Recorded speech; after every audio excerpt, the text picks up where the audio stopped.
Hello everyone, mister and Mrs ওয়ার্ল্ডের নতুন একটি ব্লগ ভিডিওতে আপনাদের স্বাগত। চলে এসেছি নতুন একটা ভিডিও নিয়ে। আজই আমার ছেলের হবে সুন্নাতে খতনা। আর কি ছিল শুক্রবার, এখন বাজে সকাল 5টা, মানে 5:30 বেজে গেছে। 5টায় বেটাকে উঠিয়ে দিয়েছিলাম। এবার ও দাদার কোলেও আছে, আজকে ওর খতনা হবে।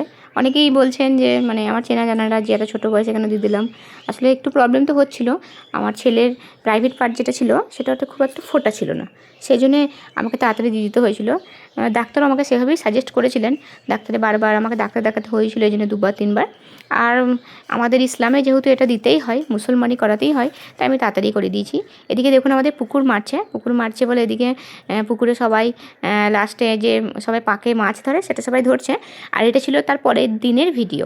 তারপরের দিন আরাফ একটুখানি সুস্থ হয়ে গেছিলো। আমি প্রথমে যেটা দেখালাম ওটা সেই দিনের ভিডিও।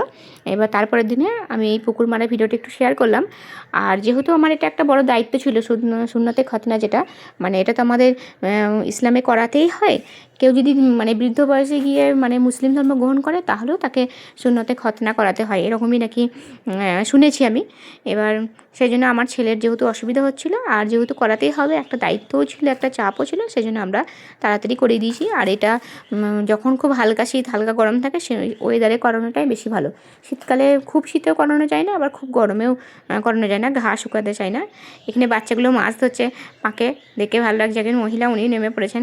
আমি একটু এই গ্রিলের ভিতর থেকেই ভিডিও করছিলাম। আর তারপরে আমার বেটা এই মাছ ধরার একটু আগে মুহূর্তে, মানে সেদিনকে সঙ্গে সঙ্গে এখানে আমার বেটা দাঁড়িয়েছে, এই পানিটা শেষ মারছিল, তারপরেই মাছগুলো ধরেছে। মানে ভিডিওটা আমার একটু আগে বড় হয়ে গেছে। যাই হোক, আমার বেটা দেখুন গামছা পরে দাঁড়িয়েছে ওর দাদার কাছে, ছোটো দাদা আছে, ওর পিপি আছে, ও আমার কাছেই। আমার ছেলে যেহেতু খুব মানে ছটফটে, একটা বেলা একটু অসুবিধা হয়েছিল, তারপরে খুব একটা অসুবিধা হয়নি। আর ওর গা খুব মানে টান, মানে শুকনো, এক একজনের একটা স্কিনের ওপর ডিপেন্ড করে। ঘাটাও আলোর মতো এখন অনেক ভালো হয়ে গেছে। এখনও পুরোপুরি ভালো হয়নি, 2 সপ্তাহ হলে, 2 সপ্তাহ আগের ভিডিও, বাট এখনও পুরোপুরি ভালো হয়নি। এদিকে পুকুরে পাকে বেশি মাছ ছিল না, এই শোল মাছ, ল্যাঠা মাছ আর কতগুলো কই মাছ ছিল। এইগুলোই যারা ধরেছিলেন, আমাদের তো কেউ নামেনি, ও যারা ধরেছিলেন তাদের মধ্যেই একজন আমাদেরকে এটা দিয়েছেন। তারপরে আমি আমার বেটাকে আমি একটুখানি গা হাত পা মুছিয়ে দিয়েছি, মুছিয়ে দিয়ে এখানে বসিয়ে দিয়েছি একটু ঠেস দিয়ে। অনেকটা আজকে সময় মানে বিকেলবেলা অনেকটা, দুপুরবেলাটা অনেকটা হেঁটেছে, মানে ঘুরেছে, বাগানে গেছে, বেশ 2-3 দিনও ঘরে আটকা ছিল। আর উপরেই যেহেতু থাকছে তাই একটু অস্বস্তিও বোধ করছে, কারণ এক জায়গা থাকারও ছেলে নয়। আর যেহেতু আমার ছেলে ফোন অ্যাডিক্টেড নয়, যে সমস্ত বাচ্চারা অনেক সময় ফোন দেখে তারা ঘন্টার পর ঘন্টা এক জায়গায় বসে কাটিয়ে দেয়। আমি তারপরে আমার ছেলেকে আমি দুপুরের খাবারটা খাই দিচ্ছি। এখানে আমি একটা চিকেনের লেগ পিস নিয়ে নিয়েছি আর একটু সবজি তরকারি করেছি আলু দিয়ে, ভেন্ডি দিয়ে। ঢ্যাঁড়স খেতে আমার ছেলে খুব ভালোবাসে, তাই ওকে আমি একটু খাই দিচ্ছিলাম। ওর খাওয়া দাওয়া সব কিছু ঠিকঠাকই ছিল, খাওয়া দাওয়াটা একটু কম করছিল যেহেতু একটু ব্যথা ছিল, বাট সব কিছুই মানে সবার দোয়াতে, আল্লাহর অশেষ রহমতে আমি যতটা টেনশন করছিলাম ততটা কিছু হয়নি, বেশ ভালোই আছে। আর ওই জন্য আমি এতদিন ভিডিও দিইনি আমার ছেলের জন্য। আমি আমার ছেলেকে খাই দিচ্ছি, আর এই সময়তে একটু প্রোটিন জাতীয় খাবারটা একটু বেশিই দিই। ও ডিম সেদ্ধ খায়, আমি দেশি ডিমই দেওয়ার চেষ্টা করি। আবার অনেকে ডিম দিয়েছেন, মানে আমাদের মধ্যে সুন্নাতে খতনা হলে যারা আশেপাশে আত্মীয় স্বজন প্রিয়জন তারা অনেকেই মানে ডিম দেন। তা আমার ছেলেকে যারা ডিম দিয়েছেন বেশিরভাগ জনই আমার ছেলেকে দেশি ডিম দিয়েছে।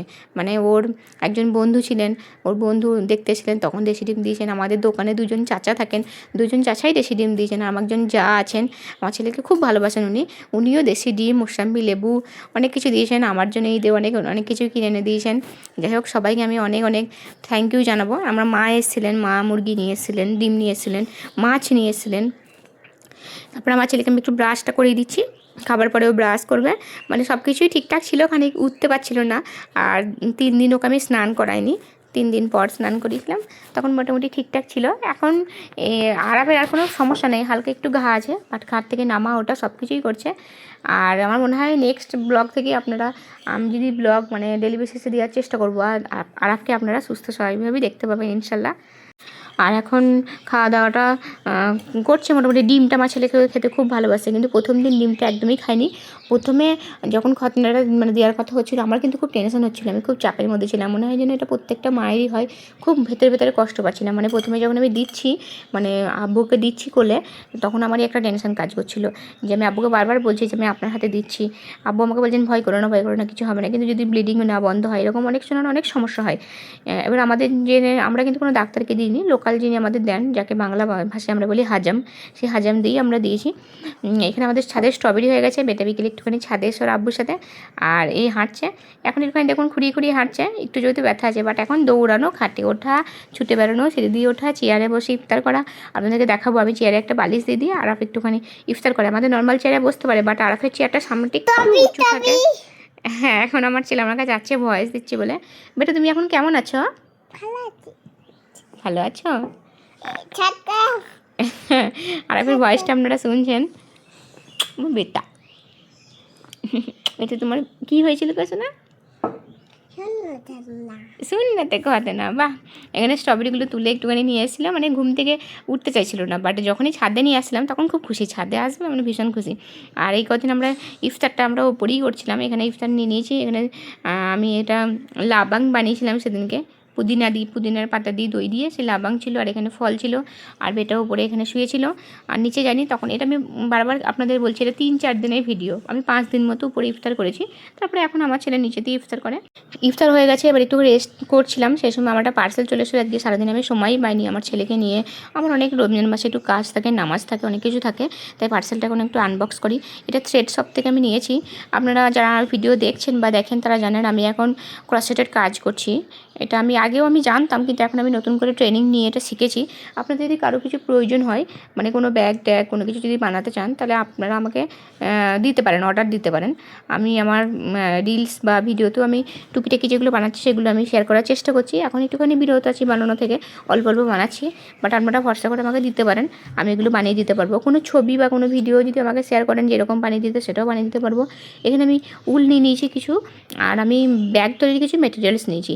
বিশেষ করে আমি ব্যাগটার দিকেই জোর দিয়েছি, তাছাড়া ব্যাগ ছাড়াও সোয়েটার, কার্ডিগান সব কিছুই আমি পরে বানাবো, তখন আস্তে আস্তে আপনাদের সাথে শেয়ার করব। আপনারা খালি পাশে থাকেন, যদি ভালো লাগে তাহলে আমাকে বলেন, নিতে হবে না, বাট ভালো লাগলে বলবেন, তাহলে আমি একটুখানি মানে উৎসাহ পাবো। পার্সেলটা আমি দেখে নিলাম, চলুন আপনাদেরকে ব্যাগের এই জিনিসগুলো দেখাই। মানে এগুলো কিন্তু দেখুন সব মানে ইয়ার্ন, মানে এগুলো সুতো, 8 প্লাই 6 প্লাই সুতো, দেখতে উলের মতো, বাট এগুলো উল নয়, উলের মতো কোয়ালিটিও নয়, উলের থেকে অনেক স্ট্যান্ডার্ড কোয়ালিটি। এই ছোটো ছোটো এগুলো 100 গ্রাম করে আছে, এগুলোর দাম হলো আপনার 140 টাকা করে নিয়েছে। আর তাছাড়া আমি ব্যাগ তৈরির কিছু মেটেরিয়ালস ছিল, সেইগুলোকে এবার দেখিয়ে দিই।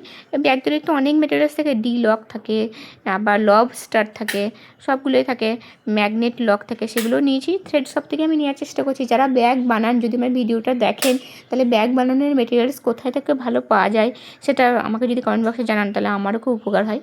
চলুন তাহলে ভিডিওটা আজকের মতো এখানেই শেষ করি। আপনারা ভালো থাকবেন, সুস্থ থাকবেন। আমার ভিডিও যদি ভালো লাগে তাহলে লাইক কমেন্ট শেয়ার করবেন, আর যারা নতুন আছেন তারা চ্যানেলটি সাবস্ক্রাইব করে অবশ্যই পাশে থাকবেন। আর নতুন পুরানো সবাইকেই বলবো যে আমার ছেলের জন্য অনেক দোয়া করবেন, আশীর্বাদ করবেন। আপনাদের আশীর্বাদ দোয়া আমার ছেলের অনেক কাজে লাগবে এটা আমি মনে করি। আর আপনাদের বাচ্চাদের জন্য আমার অনেক ভালোবাসা, দোয়া, আশীর্বাদ রইল। ধন্যবাদ, দেখা হবে পরবর্তী ভিডিওতে।